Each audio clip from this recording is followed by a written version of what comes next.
Top 4లో మొదటి అంశం BC రిజర్వేషన్లో Revanth మరోసారి నాటకం మొదలుపెట్టాడు. బీసీల రిజర్వేషన్లు తమ పేటెంట్ హక్కు అంటూ ఇన్నాళ్ళు ఆడినటువంటి డ్రామాను కొత్త మలుపు తిప్పాడు. బీసీ రిజర్వేషన్ల అంశాన్ని బీజేపీపై నెట్టేసే వ్యూహానికి పదును పెడుతూ ఢిల్లీలో హడావిడి చేసే ఎత్తుగడను ఎంచుకున్నాడు. అయితే ఇంతలోనే మీనాక్షి నటరాజన్ పాదయాత్ర ఉండటంతో ధర్నాపై అనుమానాలు వచ్చాయి. ఆమెను కాళావేళ్ల పట్టుకొని బతిమాలిన రేవంత్ చివరకు ధర్నాకే ఒప్పించాడు. తెలంగాణ కాంగ్రెస్ పార్టీలో చాప కింద నీరులా సాగుతున్న ఆధిపత్య ధోరణికి ఇది మరోసారి అద్దం పట్టింది. ఇంకా రెండో అంశం తెలంగాణలో గురుకులాల విద్యార్థుల అధ్వాన స్థితి. అలంపూర్లో విద్యార్థులు రోడ్డెక్కారు. తమ కష్టాలను కలెక్టర్తోనే చెప్పుకునేందుకు ర్యాలీగా బయలుదేరారు. కానీ ఇంతలోనే రేవంత్కు ప్రైవేటు సైన్యంలా కాపు కాస్తున్న ఖాకీల రంగప్రవేశం చేశారు. విద్యార్థులను అడ్డుకొని వెనక్కి పంపించారు. పురుగుల అన్నం పెడుతున్నారంటూ విద్యార్థులు చెబితే మీ కడుపులో పురుగులు లేవా అంటూ టీచర్లు నోరు పారేసుకుంటున్నారు. దీనిపైన మాజీ మంత్రి హరీష్ రావు సీరియస్ కమెంట్ చేశారు. మీ పాదయాత్రల తర్వాత విద్యార్థుల ఆవేదనను అర్థం చేసుకోండంటూ మండిపడ్డారు. ఇక టాప్ 4లో మూడో అంశం రష్యాలో భూకంపం. రష్యాను భారీ భూకంపం రఫాడించింది.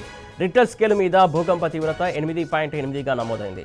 భారీ భూకంపంతో రష్యాలోని పలు నగరాల్లో భవనాలు పేక మేడల్లా కుప్పకూలాయి. దీంతో భయభ్రాంతులకు గురైనటువంటి ప్రజలు ఇళ్ల నుంచి పరుగులు తీశారు. అందుకు సంబంధించిన దృశ్యాలు సోషల్ మీడియాలో వైరల్ అయ్యాయి. ఇదే సమయంలో సునామీ హెచ్చరికలను అధికారులు జారీ చేశారు. నాలుగో అంశం ఇక రేవంత్ సర్కారుపై ఆగడాలు నోరు తెరిస్తే అబద్ధాలు, మాట్లాడితే పచ్చి మోసాలు. రేవంత్ నోట వచ్చే దగాకోరు మాటలేవి. ప్రశ్నిస్తే ప్రైవేటు సైన్యంలా మారినటువంటి పోలీసులతో అక్రమ కేసులు బనాయిస్తాడు. ప్రతిపక్షం సంధించే ఒక్క ప్రశ్నకు కూడా తట్టుకోలేకపోతున్న గుంపు మేస్త్రి తన చేతిలో ఉన్న ఏకైక ఆయుధాన్ని బయటకు తీస్తున్నాడు. వాట్సాప్లో షేర్ చేసినా, ట్విట్టర్లో పోస్ట్ పెట్టినా, ఫేస్బుక్లో కమెంట్లు చేసినా అక్రమ కేసులు పెడుతూనే ఉన్నాడు.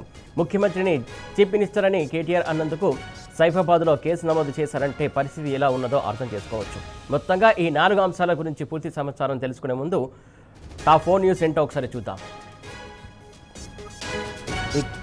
ఇక టాప్ 1 న్యూస్ చూసినట్లయితే బీసీ రిజర్వేషన్ అయోమయంలో కాంగ్రెస్.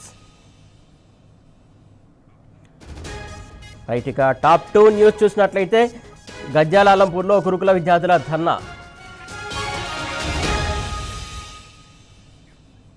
రైట్, ఇక టాప్ 3 న్యూస్ చూసినట్లయితే రష్యాను వణికించినటువంటి భారీ భూకంపం, హవాయి దీవుల్లో సునామీ.